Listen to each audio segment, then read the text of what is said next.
खूप घाई गर्दीत अशी हे काही घडामोडी घडतायत तर हा खूप चुकीचा विषय आहे. त्यांचं अंत्यविधी सुद्धा पूर्ण झालेला नाही. एक घाणेरडं राजकारण म्हणता येईल ना याला. तर दुःखाचा डोंगर कसं आहे पवार कुटुंबावर. महाराष्ट्राचे सरकार आहे, त्यांनी हा विचार करायला पाहिजे होता. हे असं झालं नको पाहिजे होतं, कारण की आता महाराष्ट्रावर जे संकट कोसळलेलं आहे, आता सध्या महाराष्ट्र हे दुःखात आहे बुवा. हे नको पाहिजे होतं बुवा. मंत्रिमंडळात हालचाली सुरू झालेल्या आहेत, त्या नकोशा झाल्या पाहिजे होत्या. अजून एवढ्या लवकर तरी नको झाल्या पाहिजे होत्या, कारण की पवार कुटुंबियांवर जे दुःख कोसळलेलं आहे ते पवार कुटुंबियांवरच नाही तर अख्ख्या पूर्ण महाराष्ट्रावर कोसळलेलं आहे. तरी मिनिमम 1 महिना तरी झाला पाहिजे होता. महाराष्ट्राच्या राजकारणातील सर्वात मोठे नेते अजित पवार हे महाराष्ट्राचे उपमुख्यमंत्री, आणि त्यांचा जो दुर्दैवी मृत्यू झालेला आहे विमान क्रॅश झाल्यामुळे. पण त्यानंतर आपल्याला असं वाटलं की महाराष्ट्राचे राजकारण हे थोडं शांत असेल, पण त्यानंतर लगेचच दादांच्या मृत्यूनंतर दादांच्या मृत्यूनंतर हे सुरू झालेले आहे. तर हे फार चुकीचं असं मला वाटत आहे, कारण हे महाराष्ट्राच्या राजकारणातील शाहू फुले व आंबेडकर विचारसरणीचे एकमेव नेते होते अजितदादा पवार. हेही मला चुकीचं वाटत आहे.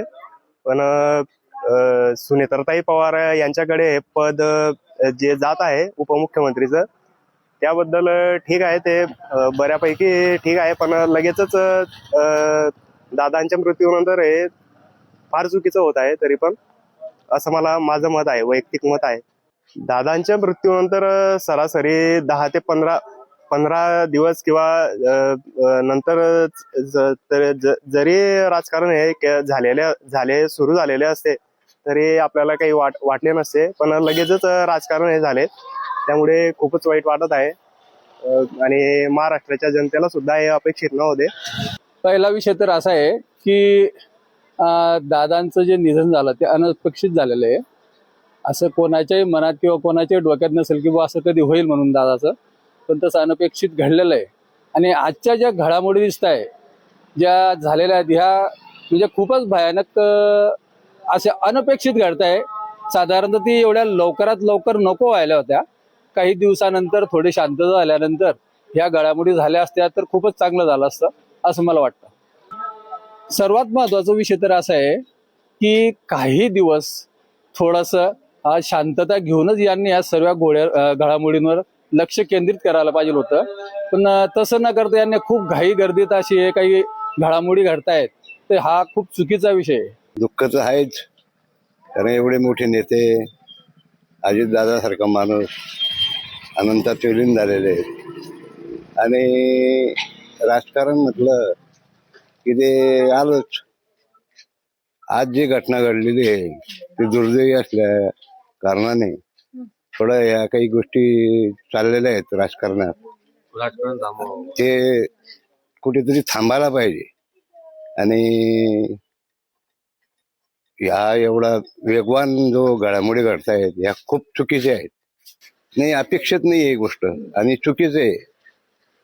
ते जे घडते ते खूप चुकीचं आहे. त्यांना 10-12 दिवस त्यांचं अंत्यविधी सुद्धा पूर्ण झालेला नाही. एक कार्यक्रम राजकारण तर घाणेरडं राजकारण म्हणता येईल ना याला. तर कारण आज एवढे मोठे नेते महाराष्ट्रातून निघून गेलेले आहेत, आणि सरकारला मंत्रिमंडळाचे पडलेले हे जे वेगवान घडामोडी चालू आहेत या खूप दुर्दैवी आहेत.